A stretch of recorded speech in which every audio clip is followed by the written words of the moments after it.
viime yö oli vähän silleen niinku liisko kerrallaan ja nyt tullaan kyytiä lentokentälle ja alkaa olla hikkasen sekava olo.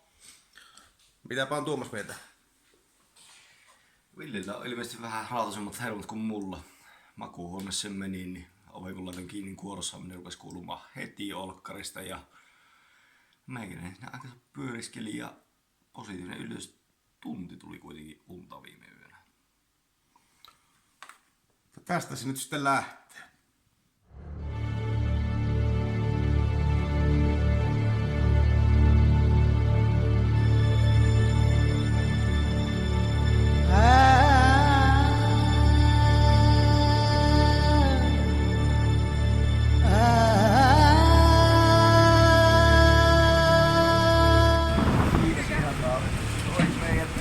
Eve oli nyt ihan lähellä lentokentälle 4.20 Joensuu.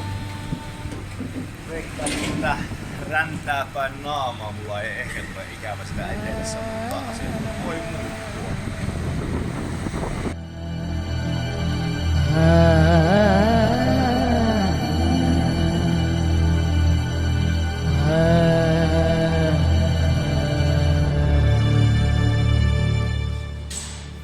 Laukut näyttäisi olevan vielä messissä.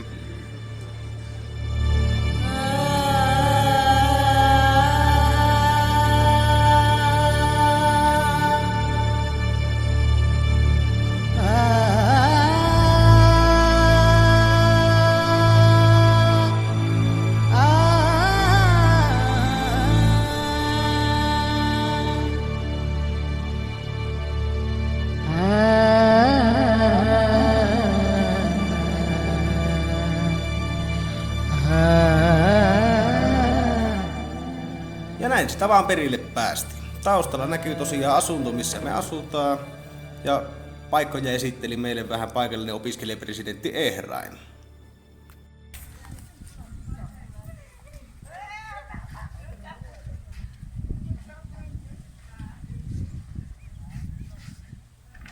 Siivoajat menee siivoamaan. Näin se. Joo. Kampusalue on enimmäkseen tuolla selän takana. Tämä on tämmöistä aika vihreätä ja mukavaa seutua, että ei ole ihan täytteen ammuttu rakennuksia. Ja tuossa näkyy hosteli, johon meidän oli ilmeisesti alun pitäen tarkoitus majoittaa, mutta kun se oli täynnä.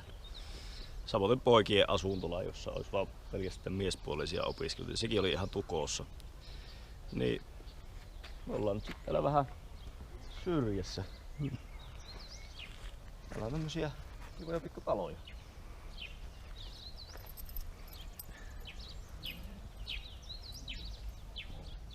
Puhutaan kalusteesta, se pitää jätkillä olla, että viihdytään tällä pihalla.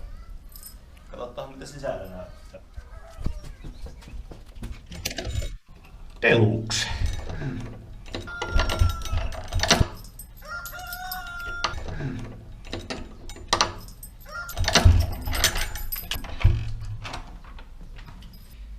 Liesi näyttäisi toimiva, ainakin siihen valot syttyy. Ja jääkaappikin vähän viilivikokkeitiin, muutama torakkaset löytyy ja tiivisteitä me ehkä parannellaan vähän itse, kunhan saa ne meidän tarvikkeet sitten lentokentältä. Vettä tulee välillä ja välillä ei. Nyt näköjään ei. Olohuoneessa on peruspöytä ja tuolit. Onneksi. Naapurikämpästä nimittäin joku oli ilmeisesti vienyt ihan kaiken lattiasta kattoon. Lierit ja ihan mikä irti lähtee, niin kannettu pihalle. Ja sen takia oli vähän byrokratiaa siinä, että kuka meille uskaltaa antaa avaimet. Tässä on kylppäri, jossa on pesuamme ja peruspesuallis ja suihku. Aamulla tuli vielä sen verran vettä, että saatiin käyppikaasuikku vetäsemässä. Ihan jees. Vessa vähän vuotaa. Sitäkin varmaan yritetään korjata itse, kunhan saadaan vanha kunnon Jeesus teippi paikalle. Mut se toimii. Eli homma on aika loistavissa kantamissa. Sitten se vieressä on johtajilla oma toimisto. Tää on itsellä meidän sähkömittari. Ilmeisesti täällä pitää sähköt maksaa ennakkoon. Ja jotenkin tämä masina siihen liittyy, mutta ei ole vielä ihan täysin selvinnyt, että miten. Tässä on meikäläisen huone. Tosiaan meillä on pikku sänky, mulla on tuolla tämmönen pöytä ja mulla auki ikkunasta näkymäni kanalaan. Ne siinä aamuyöllä aina pikku veteliä pitää.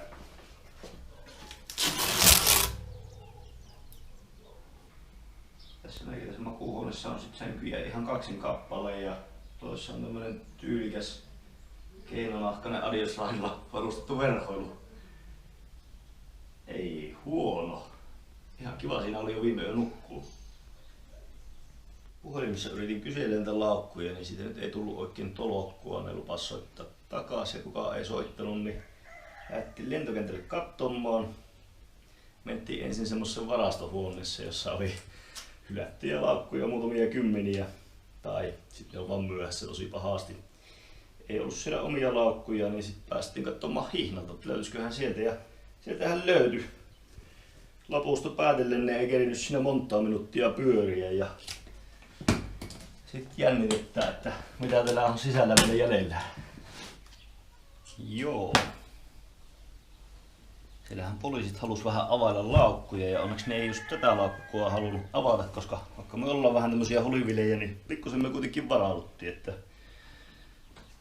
tietysti hyttysmyrkkyä. Nyt voidaan myrkyttää ne ötökät tältä sängyistä, kun on nukuttu niissä jo ekaa yö. Ja sitten tämmösen pienen ensiapulaukun me meille kasasin, että tää olisi ehkä saattanut kiinnostaa jotakin tullissa, että minkä takia jätkillä on omat IV-kamat mukana. Hanskoja. Se aikaisemmin kaadettu Jeesus-teippi, millä korjataan jääkaappi ja vessanpönttö. Hyttysverkot ja tähän miehelle Ledelmani olla mukana, että saadaan korjattua ihan kaikki.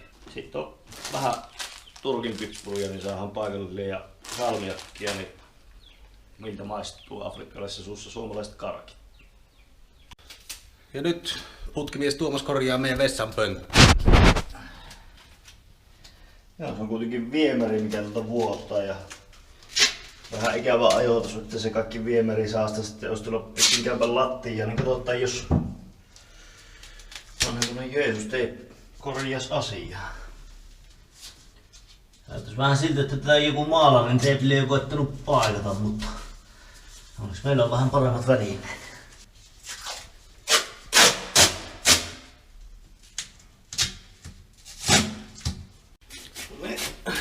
Tuomaksesta ei ollut, niin pannaan mies kentälle.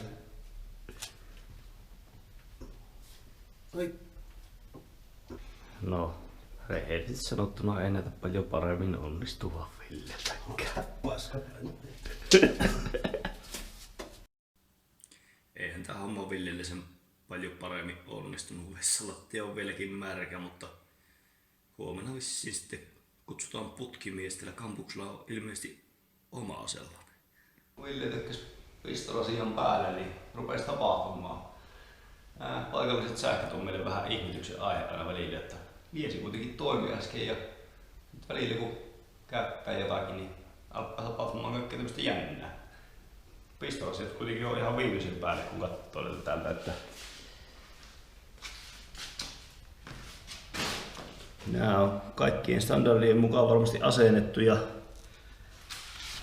tämä adapterikin on varmasti aivan täysin yhteensopiva meidän EU-laitteiden kanssa, että en ymmärrä. Mikä lie? Paljastuu, että putkimies lisäksi Kampuksesta löytyy myös sähkömies. Harmiksi ei keretty vaan kipinöiden aikaan kuvaamaan. Loppuun vielä huomio, että nelukselukko on pultattu ulkopuolelta kiinni. Melekosta.